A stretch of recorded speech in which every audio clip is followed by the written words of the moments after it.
día y un cordial saludo para todos. Esta es la peña número 278. El tema que vamos a tratar de hoy me parece que no puede ser mejor. Se denomina la situación en la Cuba de hoy. El expositor, el señor Jorge Luis García Pérez, conocido como Antúnez, nació en la ciudad de Placeta, en la provincia de Las Villas, y cuando ingresó en la universidad para estudiar Derecho, inmediatamente lo votaron, cosa que suele hacer el gobierno cubano, por sus actividades contrarias al régimen y por ser una buena persona también. Ha estado 17 años preso, acusado de cuantos delitos inventan esta gente, pero principalmente de propaganda enemiga.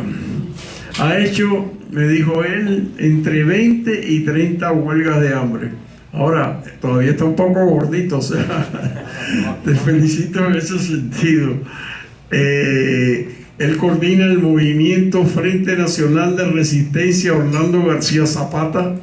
El nombre de Orlando García Zapata se debe a un preso político que murió en huelga de hambre en Cuba en febrero del 2010. Su organización funciona en toda Cuba.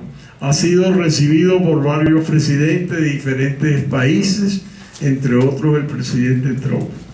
Es un activista a tiempo completo, pero principalmente en Cuba, para lo cual yo lo considero de un gran mérito. Y además de eso, lamentablemente ha recibido muchísimas golpizas. Sin más, los dejo con el señor Antúnez, que nos va a tratar sobre el tema.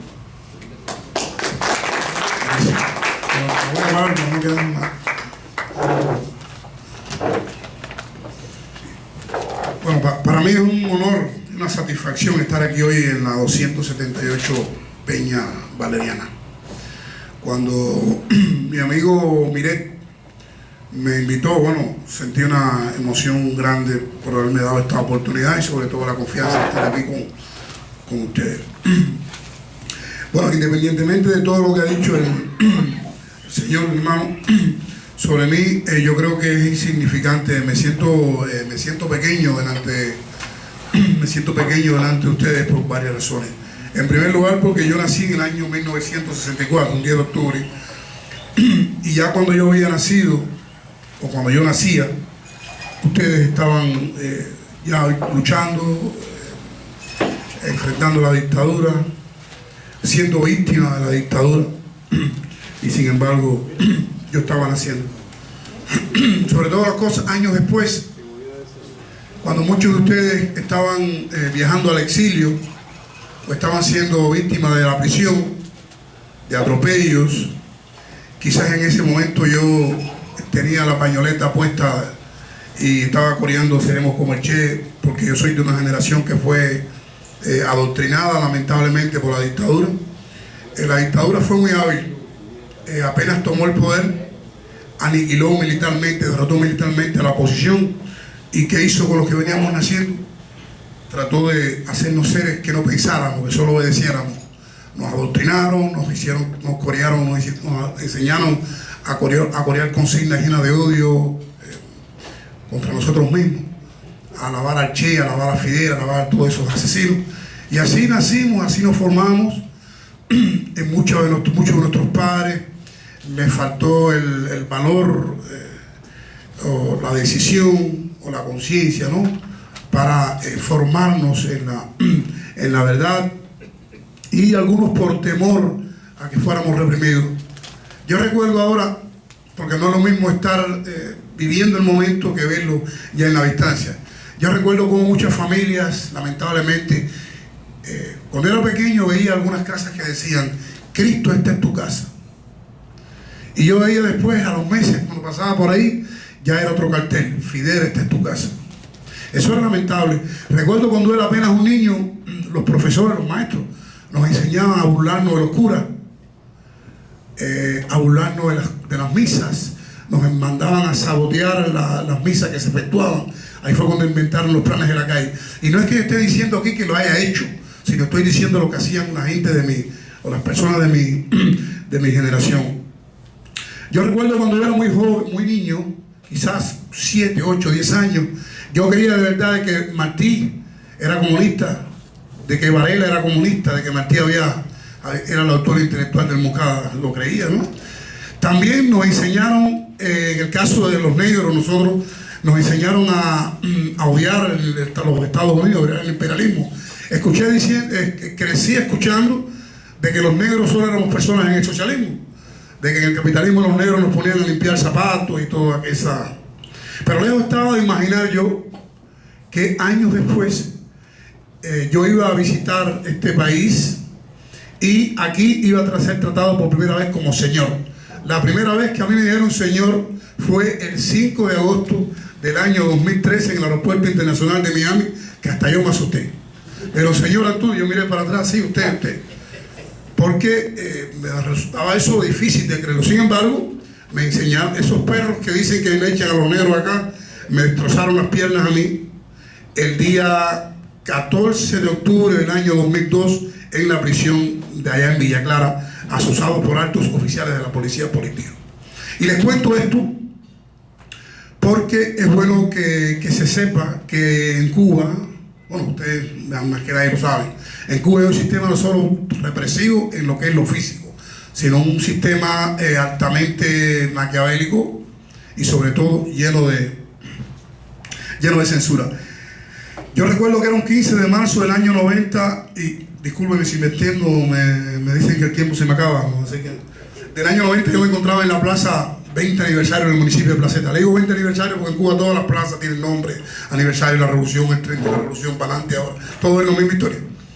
Y yo recuerdo que estaba Raúl Castro pronunciando un discurso de la ciudad de Santiago de Cuba y estaban poniendo ahí los altavoces de la plaza sus palabras, ¿no? Y ese día, bueno, no es que haya sido más que nadie, porque otros lo han dicho más que yo, ¿no? Pero ese día me dio por eso, digo, déjame ya, basta de doble moral, basta de ceguera, y voy a proyectarme y actuar como pienso yo. Y intenté subirme a la plaza aquella y empecé a corear consignas contra la dictadura. Había que estar loco, como se dice en cubano, para hacer eso en el año 90, había que estar loco. Y nada, coreé consignas, abogué por cambio, dije que el socialismo era una basura, que no servía, que hacían falta cambios democráticos. Y ahí fui golpeado, apaleado, y condenado por propaganda enemiga oral. Allí, ese 15 de marzo del año 90, comenzó todo un calvario, toda una etapa larga de mi vida, que para mí, además de lo difícil, fue muy, pero muy importante. Muy importante. Yo creo que el presidio político es duro, pero es muy importante y es fructífero. Lejos estaba de imaginar yo que ese día tenía yo 25 años, 5 meses y 15 días de edad. Era un 15 de marzo, jueves. Y regresé a mi casa el domingo 22 de abril del 2007. Ya no tenía madre, ya no tenía... Bueno, había ocurrido un grupo de cosas, ya la dictadura me había robado la casa y demás. Ahora, esa es parte de mi vida, que no es lo más importante. Lo más importante es qué está ocurriendo ahora en Cuba. En Cuba está ocurriendo, a mi modo de ver, 2 acontecimientos importantes. Uno, la consecuencia lógica del desespero de un régimen que no quiere ceder, que no le conviene ceder porque no tiene dónde ir. Los comunistas solo conciben el poder, su vida en el poder. Por eso me encuentro dentro de los opositores que dentro de Cuba nos oponemos a cualquier salida que pueda contribuir al afianzamiento, al continuismo.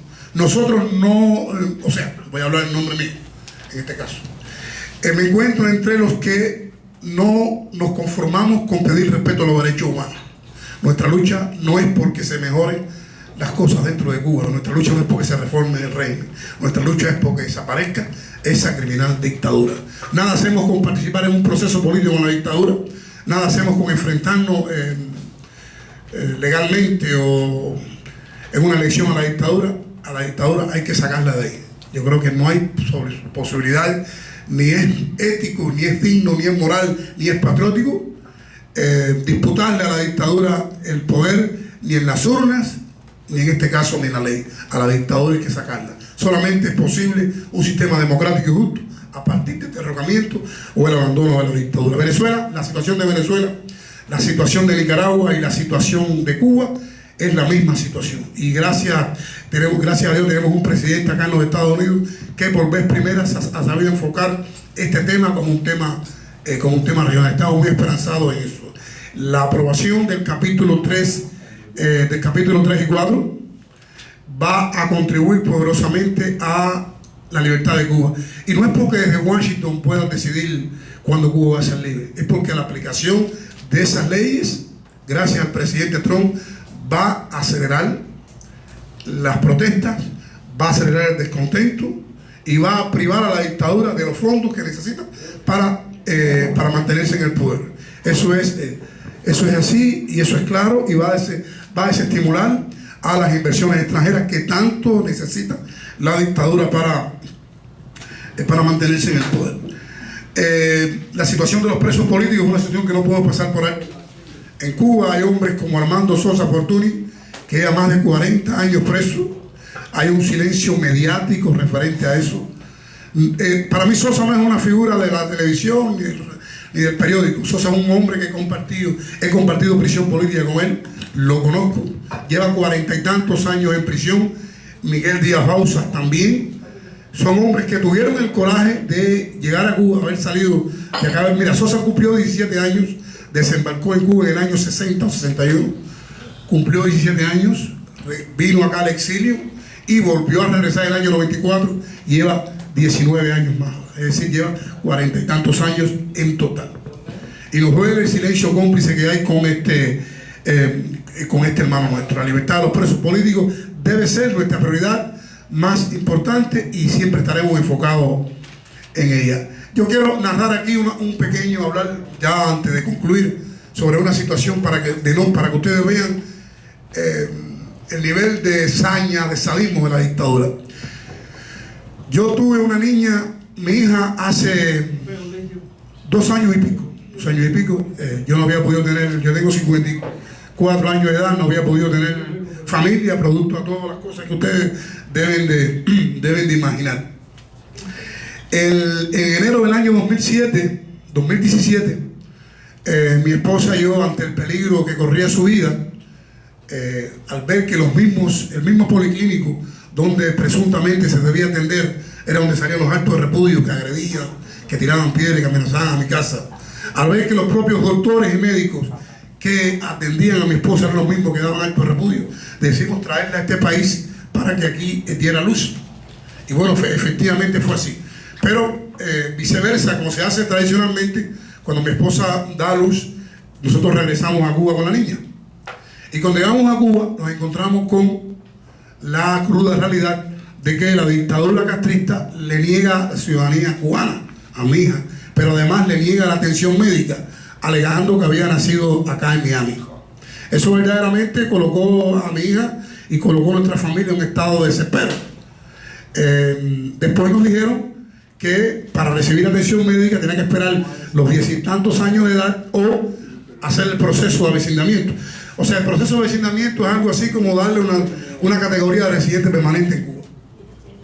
Cuando comenzamos ese proceso, la dictadura cubana lanzó nuevas leyes y estas leyes eliminaban ese proceso y decían claramente que a partir de ese momento todos los hijos de cubanos nacidos en el exterior adquirían ciudadanía cubana. En efecto, nos pusimos contentos, un poco aliviados, y comenzamos ese proceso. ¿Y cuál fue nuestra sorpresa? Cuando horas después la propia dictadura anunció una medida directamente contra nosotros, donde decía que salvo los hijos de personas que atentaran contra todo lo que dice la dictadura.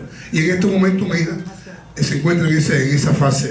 Y les digo esto para que ustedes vean, para que ustedes nunca se deben confundir, que la dictadura castrista ni se ha humanizado, ni Cuba es un país de justicia social, que los niños en Cuba son instrumentos de la represión y que todo eso es campaña y todo eso es mentira. La dictadura castrista es cruel, inhumana e insensible y solo hay un camino: destruirla para poderle dar la libertad a Cuba. Muchas gracias.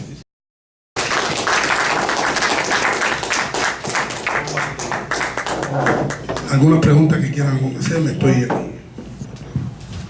Bueno, muchísimas gracias por su exposición.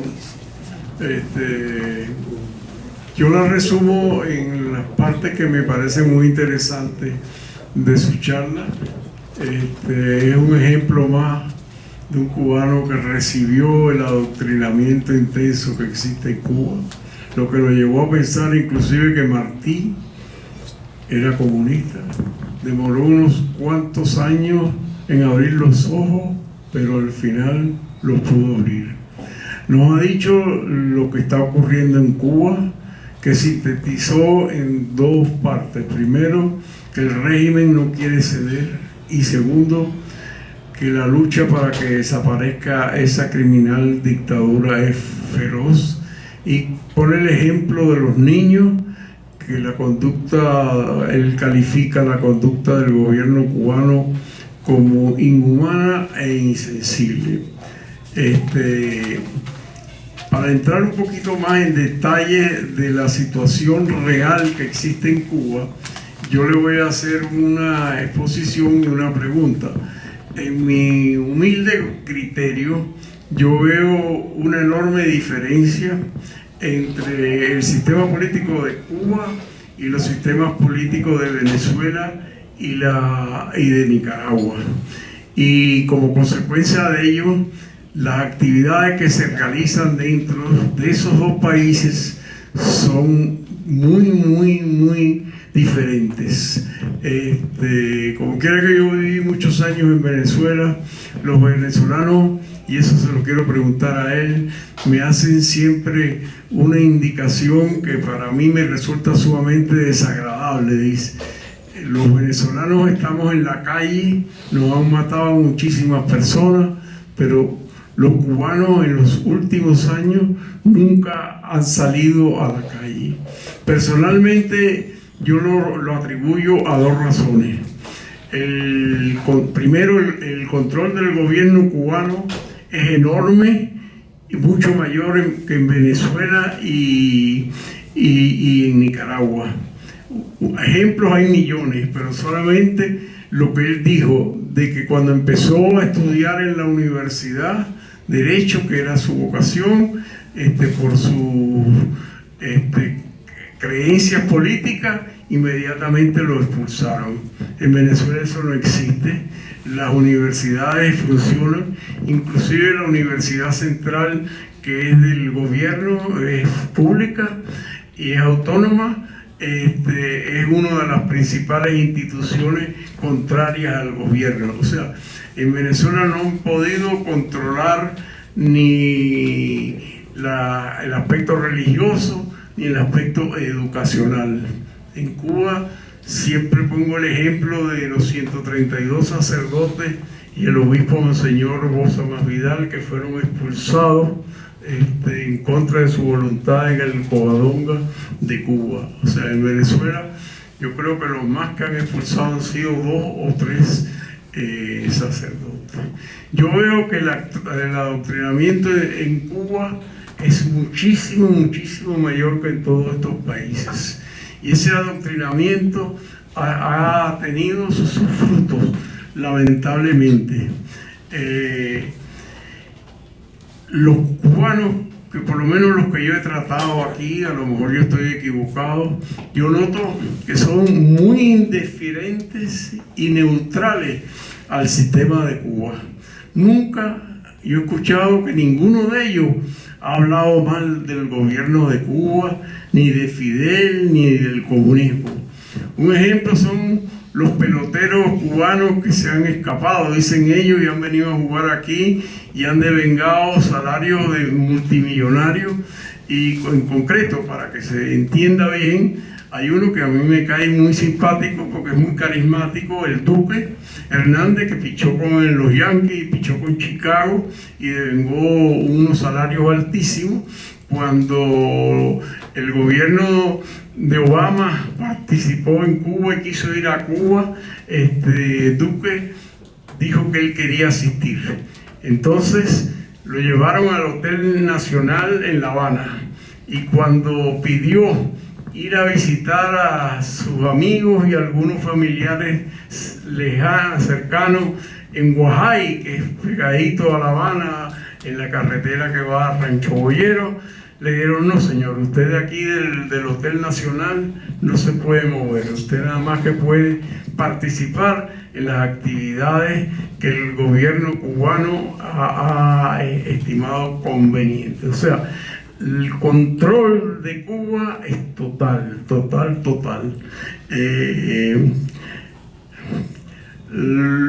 Yo atribuyo todas esas razones a las limitaciones de los cubanos para salir a protestar.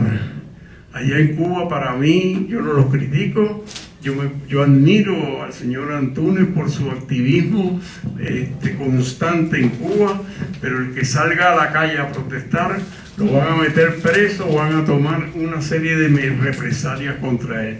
Yo quisiera, si a usted no le importa, que nos explicara cuál es la verdadera situación y esa crítica que yo escucho, que me desagrada mucho, que el cubano no sale a protestar y el venezolano sí, y el nicaragüense también. Bueno, es importante el tema. Voy a tratar de responder de la manera más centrada posible para no herir susceptibilidades, porque yo tengo mucha admiración y respeto por el pueblo de Venezuela. Me duele sobremanera a veces como comentarios como esos que tratan de comparar una situación con... Miren, señores, la oposición cubana puede darle, con todo el respeto que lleva, podemos darle lecciones de dignidad, de moral, de valentía, no solo a la oposición de Venezuela, sino a cualquier oposición del mundo. Nosotros hemos puesto muchos muertos. Nosotros hemos puesto muchos sacrificios que Venezuela no reconoce. Nosotros pusimos los trabajos, los campos, los trabajos forzados. Nosotros tenemos una familia cubana que llevó una dictadura cruel, la robó, la despojó de sus propiedades. Nosotros tenemos comunidades cristianas que han sido expulsadas de nuestro país. Nosotros tenemos un país donde la dictadura ha institucionalizado la dictadura misma. Es decir, nosotros tenemos un sistema de vigilancia nunca antes vistos. En Metro tenemos comités de defensa de la revolución, que son delatores de barrio. Nosotros tenemos un sistema de adoctrinamiento y de hostigamiento que asusa a familias contra otros, hermanos contra hermanos. ¿Quién nos recuerda en los años 60, 70 y 80? Cuando algunos tenían familiares, padres, hermanos en los Estados Unidos, que en las propias escuelas, y muchos de los familiares se prestaban a que no les escribieran, a que no pudieran recibir cartas ni tan siquiera. Eso es represión. Por eso nos duele ese tipo de comparaciones. El pueblo venezolano es un pueblo heroico, un pueblo valiente, pero es un pueblo que no sabe, nunca vivió aquellos tristes episodios o aquellos sangrientos episodios de paredones de fusilamiento, donde jóvenes, muy niños, fueron allí sentados, parados, amarrados y fueron fusilados por oponerse a la dictadura. Nosotros tenemos los episodios en el Escambray, nosotros tenemos heroicos episodios en el Escambray, como hombres como Agapito el Guapo Rivera, fueron ametrallados y persistían. Nosotros tenemos guerrilleros en el Escambray que se enfrentaron, por cada guerrillero había 20 quizás o 30 milicianos. Nosotros podemos hablar de resistencia, aún cuando la dictadura ha logrado aplastar muchas veces los movimientos de liberación. Nosotros tenemos ejemplos como Pedro Luis Boitel, hombres que han muerto en huelga de hambre, como Orlando Zapata Tamayo. Nosotros podemos hablar de lucha y de heroísmo, porque a pesar de tener un país donde estamos en un estado totalmente indefensión, donde no tenemos garantías jurídicas para ejercer nuestros derechos, donde los tribunales, los abogados, los fiscales, las escuelas, los centros de trabajo están al servicio de la dictadura, y aún persistimos. Y una prueba de ello es el exilio cubano, que muchos llevan 50 o más años acá fuera de Cuba, y sin embargo han mantenido esa fe, esa esperanza de regresar a su patria. Esa juventud venezolana heroica que vemos acá en las calles de Miami luchando y las vemos en las calles de Caracas. Esa juventud también fue en Cuba en los años. Mira esa misma juventud ahora aquí. Y una prueba es que míralos aquí ahora, que ya muchos peinan canas y otros lamentablemente ya no se encuentran. Es lo que va a ocurrir en Venezuela si los venezolanos no se ponen, como decimos en el argot cubano, las pilas y siguen subestimando a esa dictadura criminal. Los venezolanos tienen una posición muy diferente a la nuestra. La oposición en Venezuela, hay senadores en la oposición, hay gobernadores, hay dueños de empresas, hay dueños de esto, hay dueños de esto otro. Nosotros los cubanos no podemos tener ni tan siquiera un paladar, un opositor abierto. No podemos tener ni vender fritas ni tan siquiera, porque no somos personas dentro de Cuba. No podemos aspirar a ningún cargo ni puesto directivo. No tenemos acceso a la universidad. No solo nosotros, nuestros hijos. Nosotros, algunos viajamos, fíjense, desde el año 2013, algunos opositores hemos podido salir de Cuba.